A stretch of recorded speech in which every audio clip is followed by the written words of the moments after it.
பழைய ஏற்பாட்டுல இஸ்ரேல் ஜனங்க எகிப்து தேசத்துல இருந்து வெளியில வர போறாங்க. அவங்களுக்கு சொல்லப்பட்ட காரியங்கள் என்ன? ஒரு ஆடை ஒண்ணு தெரிஞ்சு கொள்ளுங்க. அந்த ஆடை என்ன பண்ணுங்க, வீட்டுக்கு ஒரு ஆடு என்ன பண்ணுங்க தெரிஞ்சிருக்கணும். அந்த ஆடு ரொம்ப சுத்தமானதா இருக்கணும், பழுதற்றதா இருக்கணும்.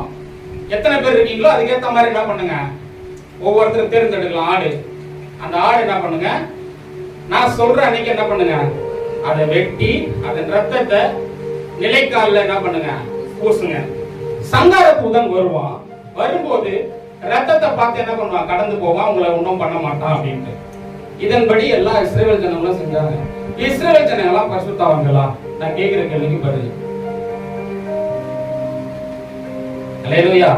நம்ம ரட்சிப்பு எப்படிப்பட்டதுங்கிறது தெளிவு நமக்கு வந்துருச்சுன்னு சொன்னா அவரை இன்னும் அன்பு கூறுவோம். நம்ம என் தேவன் எனக்கு என்னெல்லாம் செஞ்சிருக்கிறாருங்கிறத என்ன பண்ண மாட்டோம், மறக்கவே முடியாது அவரை.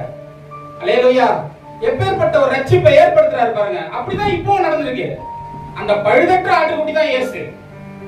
அதே மாதிரி என்ன பண்றாங்க, அந்த ஆட்டை கொன்னு அதன் ரத்தத்தை நிலைக்கால்ல என்ன பண்றாங்க பூசுறாங்க. சங்கார தூதன் போறான். வீட்டுக்கு உள்ள இருக்கிறவங்க எல்லாருமே நல்லவங்கன்றது கிடையாதுங்க. நல்லா புரிஞ்சுங்க. யோக்கியமானவங்களாம் கிடையாது. அவங்கள மாதிரி ஆளுங்களை நீங்க பார்த்தே இருக்க மாட்டீங்க. அல்லேலூயா.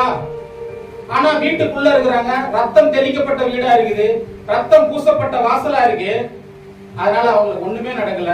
சங்கார தூதன் கடந்து போகிறான், ஒண்ணுமே பண்ணல. அல்லேலூயா. கவனிக்கிறீங்களா?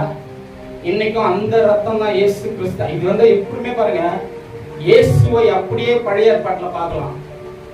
பழைய ஏற்பாட்டுல சொல்லி கொடுத்தது அத்தனையுமே புதிய ஏற்பாட்டுல இப்படி நடக்க போகுதுங்கிறத காட்டும்படியாக. அல்லேலூயா. அப்போ அந்த வீட்டுக்குள்ள இருந்தவங்க சுத்தமானவங்க எல்லாம் கிடையாது. அதுக்கப்புறம் பண்ண அநியாயம், பெரிய அநியாயம். என்ன சொல்லுவீங்க நீங்க? அதெல்லாம் முறுமுறுக்குறாங்க. காலையில நல்ல அதிசயங்களை அற்புதங்களையும் பாக்குறாங்க.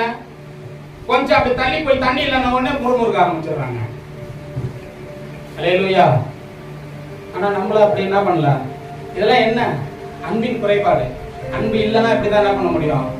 ஆனா இன்னைக்கு நீங்களும் நானும் இயேசு கிறிஸ்துவினுடைய ரத்தம் சிந்தப்பட்டு அவருடைய ரட்சிப்பு ஏற்படுத்தப்பட்டு அந்த ரட்சிப்புல நம்ம வாழ்ந்துகிட்டு இருக்கிறோம்.